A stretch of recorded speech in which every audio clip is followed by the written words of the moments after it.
नमस्कार, आप देख रहे हैं न्यूज 4 नेशन और मैं हूं प्रियदर्शन। बिहार के रुपौली विधानसभा क्षेत्र सहित देश के 7 राज्यों की 13 विधानसभा सीटों पर 10 जुलाई को मतदान हुआ था और आज चुनाव परिणाम आ रहा है। तो सुबह 8 बजे से जो मतगणना का दौर शुरू हुआ है, उसके बाद अगर हम शुरुआती रुझानों पर नजर डालें तो जहां बिहार के रुपौली में जनता दल यूनाइटेड के प्रत्याशी कालाधर मंडल ने शुरुआती लीड हासिल की है, वहीं अगर हम देश के अन्य राज्यों के विधानसभा सीटों की बात करें तो अलग अलग राज्यों में जो चुनाव परिणाम सामने आते हुए दिख रहे हैं, उसके अनुसार फिलहाल हिमाचल प्रदेश की अगर हम बात करें तो हिमाचल प्रदेश में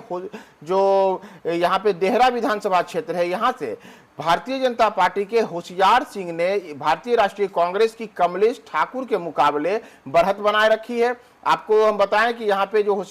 हिमाचल प्रदेश में चुनाव हो रहे हैं, यहाँ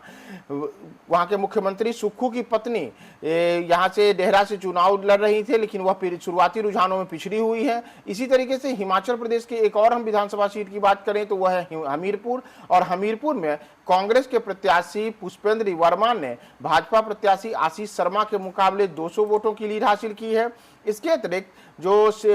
मध्य प्रदेश है, तो मध्य प्रदेश में फिलहाल अगर हम बात करें अमरवाड़ा की, तो यहाँ पे भारतीय जनता पार्टी के प्रत्याशी हैं कमलेश प्रताप शाह। इन्होंने यहाँ पे जो 1907 वोटों की लीड हासिल की है। उनके निकटतम प्रतिद्वंदी के रूप में कांग्रेस के प्रत्याशी हैं। और इसी तरीके से देश के अन्य अगर हम राज्यों की बात करें तो पंजाब में जालंधर पश्चिम की सीट पर आम आदमी पार्टी के प्रत्याशी मोहिंदर भगत ने बढ़त बना रखी है। वो करीब 8,909 वोटों के अंतर से कांग्रेस प्रत्याशी के मुकाबले आगे चल रहे हैं। जबकि अगर हम बात करें उत्तराखंड में, तो उत्तराखंड में जो 2 सीटों पर चुनाव हुए थे, तो दोनों सीटों पर फिलहाल जो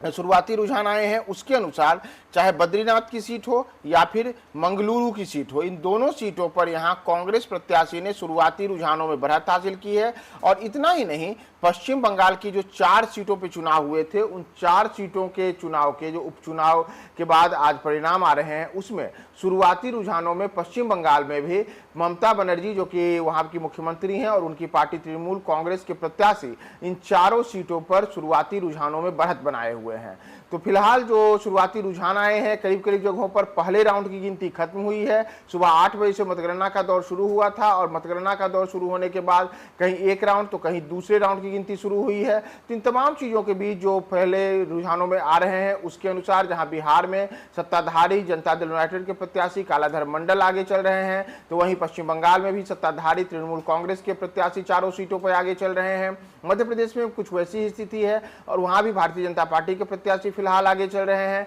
उत्तराखंड की 2 सीटों पर कांग्रेस के प्रत्याशी आगे चल रहे हैं, जबकि पंजाब में भी सत्ताधारी आम आदमी पार्टी के प्रत्याशी जालंधर पश्चिम की सीट पे आगे चल रहे हैं। तो चुनाव परिणाम आज क्या होता है और उपचुनाव के नतीजे देश के तमाम सियासतदानों के लिए जो प्रतिष्ठा की लड़ाई है, उसमें दांव पर लगी हुई साख में किन की साख बचती है, प्रधानमंत्री नरेंद्र मोदी के नेतृत्व वाली भारतीय जनता पार्टी क्या कर पाती है, कांग्रेस जिसके नेता राहुल गांधी पहली बार विपक्ष के नेता बने हैं, तो उनके लिए भी एक तरीके से ये अग्नि परीक्षा वाली लड़ाई है, क्योंकि कई जगहों पर कांग्रेस के प्रत्याशी चुनाव मैदान में हैं। तो यहाँ कांग्रेस के लिए क्या होता है। इसी तरीके से चाहे बात करें पश्चिम बंगाल की या फिर बिहार की या फिर तमिलनाडु की, तो यहाँ सत्ताधारी और विपक्षी दलों ने चुनाव प्रचार के दौरान अपने अपने प्रत्याशियों की जीत को लेकर के कई बड़े दावे किए थे और उन तमाम दावों का हकीकत आज किस रूप में सामने आता है, यह हम आपको चरणबद्ध तरीके से बताएंगे। बने रहें न्यूज 4 नेशन के साथ।